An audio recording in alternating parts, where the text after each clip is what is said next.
the test. Let's roll tape number one. As you know, President Obama will be traveling to Europe and the Middle East next month. He will travel to Egypt, where in addition to meeting with President Hosni Mubarak, he will deliver a much anticipated speech about American relations with the Muslim world, What should the president say in that speech? What do you expect him to say?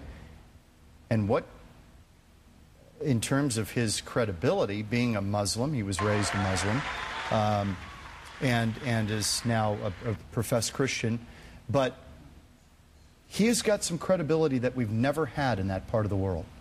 Does he have an opportunity here to change a dynamic at play? Well, I certainly think, you know, from a PR perspective, he has been doing a good job at just sort of reaching out, and as Fawad Ajami calls him, the unbush, he's been sort of capitalizing on that. But, you know, the honeymoon is over, and he's going to speak in what is the birthplace of the Muslim Brotherhood at Cairo University, I think, next week, later this week. And is he going to appease the fascist governments in power, or is he going to actually tell the Muslim population, the dissidents, the women of the so-called Muslim world, that we're here to protect them, we're here to stand for their freedoms and liberties? He has yet to really use the word democracy when he's talking to the Muslim world. And even the term Muslim world, I'm not sure if it's the right one to use, because it sort of feeds into the narrative of bin Laden, which is to separate West secular Christian world from the Muslim world. He's walking a tightrope. So I think it's time, I would like to see him go there and talk about the fact that we are not going to appease theocratic Islam or the Brotherhood. We are not going to appease the Mubaraks of the world. We're going to represent the individual citizens and help them create institutions of change, educational systems, free markets, and reform their governments toward the representatives of the ideas of the UN Declaration of Human Rights, and ask the OIC, the Organization of Islamic Conference, to abandon the Cairo Declaration of Human Rights, which they all signed instead of the UN Declaration because of its its ability to profess the rules and regulations of political Islam. And at the same time he's walking into this situation in the Middle East, we have tape number two. Iran continues the saber rattling. The nuclear program seems to be up and running. Missile tests continue.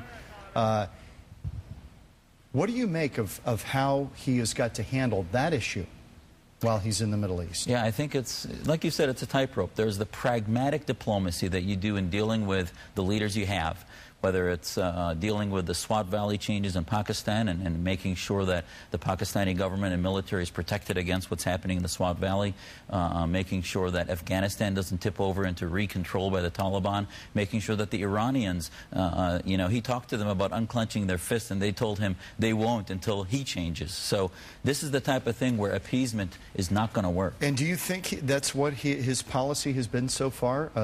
Basically appeasement, and this has not been productive so far? Well, I think that it's too early to judge. I am very interested in what his speech is going to say.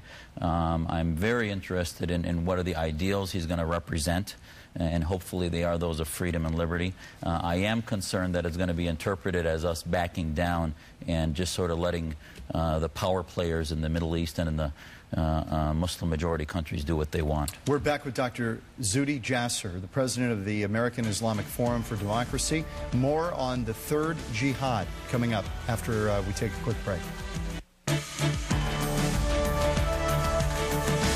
Dr. Zuhdi Jasser is our guest this week on Newsmaker Sunday, president of the American Islamic Forum for Democracy, part of a provocative new documentary called The Third Jihad. I want to roll clip 10 if I can. This is indoctrination that's going on in other parts of the world. Kids taught to savagely behead other people, carry out jihad, carry out martyrdom. Take a look at this.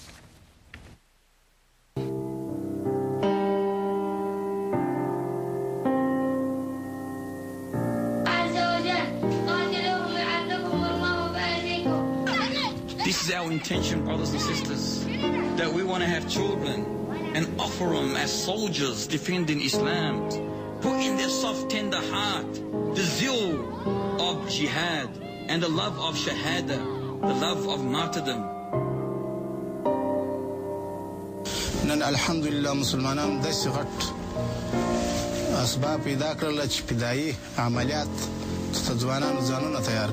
have to realize that we're facing a massive clash of values. This 6-year-old sent by the Taliban to suicide bomb a police station. Yes, we want to give children a military education. We want to train them against cruel invaders and infidels. So if we need them, they will join this struggle. We want to use children to behead infidels and spies. You call it a complete clash of ideas here, a struggle.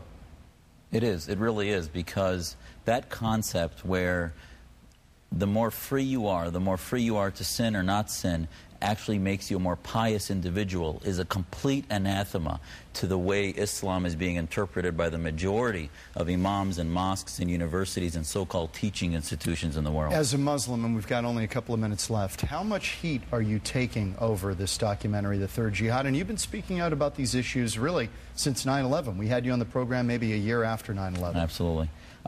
You know, it's interesting. If the heat was just about the ideas and the message, I would love it. That's what we want. We want the Muslim community to debate these issues.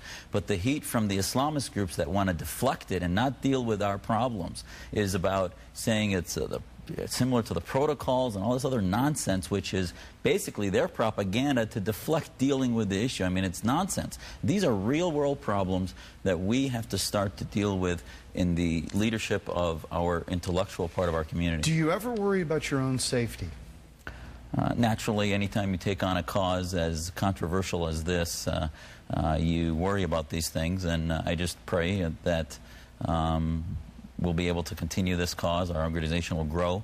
There are many Muslims that agree with what I'm doing, that are not only members but supporters, and if I change what I'm doing, I might as well not be an American and be living in Syria. Do you take, there's got to be concern that you're bringing upon good Muslims a lot of issues where people will look askance at all Muslims because you've brought up some of these issues? Well, I think it's either going to be now or later that we start dealing with these things. And I think that the best form of protection for our integrity as a faith community is for the American public to see us leading the charge against this radical ideology. If they see somebody else leading it, if they see us deflecting responsibility after the next attack, God forbid, I am concerned about the reaction of the American public. Dr. Zuhdi Jasser, great to see you again. Always a pleasure. President of the American Islamic Forum for Democracy. The documentary is called The Third Jihad. You can find it on the internet. We'll see you next week on Newsmaker Sunday.